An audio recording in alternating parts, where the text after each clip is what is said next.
ఒక రాష్ట్రం నాయకత్వం వహించాలంటే, అది తెలంగాణ లాంటి గొప్ప రాష్ట్రం నాయకత్వం వహించాలంటే దమ్మునోడు కావాలి. దమ్మున నాయకుడు ఎవరంటే రేవంత్ రెడ్డి అని సందర్భంగా చెప్తున్నా. 40% బస్ ఛార్జీలు పెంచాలంటే దమ్మున్న నాయకుడు కావాలి. 2 లక్షల రుణమాఫీ కావాలంటే దమ్మున్న ముఖ్యమంత్రి కావాలి. నేతన్నలకు 466 కోట్లు. మరి ఈ రోజు ఏది వాళ్ళు తయారు చేసిన నేత వస్తువులు, చీరలు కానీ, వివిధ బట్టలు కానీ 466 కోట్లతో కొంటున్నాడు అంటే దమ్మున్న నాయకుడు కావాలి. 90 కోట్ల థ్రిఫ్ట్ చేస్తుండే స్కీము దమ్మున్నోడు కావాలి. ఈ రోజు 266 కోట్లు సంక్షేమానికి, అభివృద్ధికి మరి నేతన్నలకే చేస్తుంటే దమ్మున్న నాయకుడే కావాలని సందర్భంగా కోరుతున్నాం. మిత్రులారా, ఇవే కాదు, అనేక కార్యక్రమాలు జరుగుతున్నాయి. అన్ని వర్గాల ప్రజలకు మేలు చేసే కార్యక్రమం ఈ ప్రభుత్వంలో ఖచ్చితంగా జరుగుతుందని చెప్తున్నాం.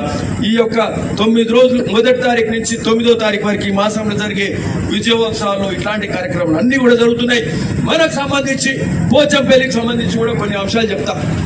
పోచంపల్లికి సంబంధించి మన ఏదైతే మినీ ట్యాంక్ బండ్ ఉందో ఆనాడే చెప్పినాం. పోచంపల్లి అంటే నేతన్నలకు నిలవు, రైతన్నలకు మరి ఇక్కడ ఉండే ప్రాంతం, నేతన్నలు రైతన్నలు అందరు కలిసిమెలిసి ఉండే ప్రాంతం, హెరిటేజ్ విలేజ్. మరి అట్లాంటి యునెస్కో గుర్తించబడ్డ విలేజ్. ఈడ మినీ ట్యాంక్ బండ్ ఒట్టొట్టుగా చేయొద్దు. అంతకుముందున్న మినీ ట్యాంక్ బండ్ పోచంపల్లి చెరువుకు మినీ ట్యాంక్ బండ్ 4 కోట్లు 5 కోట్లే పెట్టేది. 4-5 కోట్లు సరిపోవు, 12 కోట్లతో చేస్తామని చెప్పి మినీ ట్యాంక్ బండ్ గొప్పగా చేస్తున్నాం. అది కూడా మున్సిపల్ ఆఫీస్ బ్యాక్ సైడ్ నుంచి అక్కడ పోయి జూలూరు రోడ్ కూడా కలిసే కార్యక్రమం కూడా చేస్తున్నాం. అంటే ఏది చేసినా గొప్పగా చేస్తున్నాం. అట్లనే ఇక్కడ దాదాపు 20 కోట్లతోటి ఈడ అమృత్ పథకం కింద వాటర్ రిజర్వాయర్ కూడా ఇక్కడ అవుతుంది. ఇక్కడ పోచంపల్లి మంచినీళ్ళు ఎన్ని వస్తున్నాయి.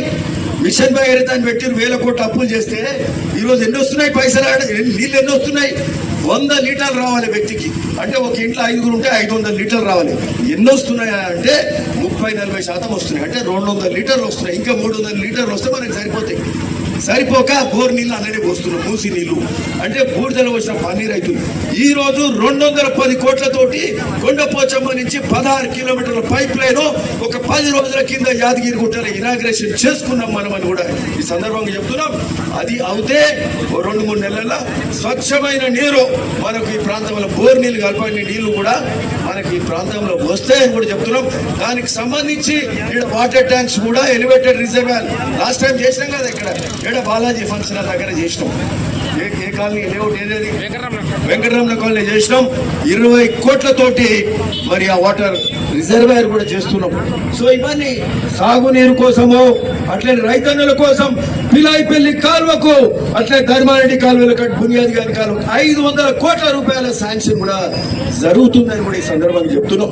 ఉత్తమ్ కుమార్ గారు ఇరిగేషన్ శాఖ మంత్రులు, మన జిల్లా మంత్రి కాబట్టి మనకు చనువు ఉంటుంది. అవన్నీ కూడా చేసుకున్నాం. బునియాది గారి కాలువ శాంక్షన్ అయింది.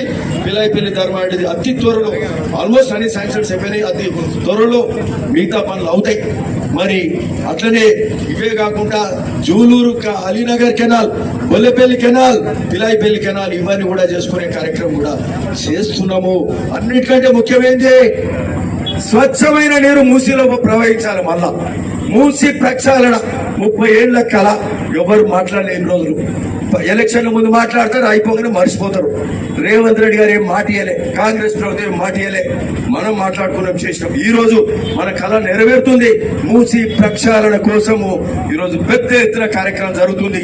దాని మీద ముఖ్యమంత్రి గారు ప్రకటన చేస్తుంటే ఈ ప్రతిపక్షాలు రాద్ధాంతం చేసి, అంటే ఏ పనికి అడ్డుకోవాలి, ఏ పని తప్పు పట్టాలి, అంటే ఏ పనిలో కమిషన్ కొడతారు, లేకపోతే బురద జల్లే కార్యక్రమం చేస్తుంటే ఈరోజు అరే అవుతుందా కాదా అనేది మరొకసారి మనకు ఇబ్బంది పడ్డాము. ఆలోచింపజేసే కార్యక్రమం చేస్తే పిలాయిపల్లి దగ్గర 4-5 వేల మందితోటి జన చైతన్య యాత్ర చేసినాము ఒక 2 నెలల క్రితం అని చెప్తా ఉన్నా. మళ్ళా ఒక 20 రోజుల కింద పోయిన 28వ తారీఖు నాడు ముఖ్యమంత్రి స్వయాన ఎడికొచ్చిండు, మూసి సంఘం దగ్గరికి వచ్చి పాదయాత్ర 6 కిలోమీటర్లు చేసి మూసి ఎట్లా ఉందో చూసిపోయిండు. రైతులు బతకలేరు, రైతు కూలీలు బతకలేని పరిస్థితి. మరి మత్స్యకారులు కానీ ఆఖరికి నేత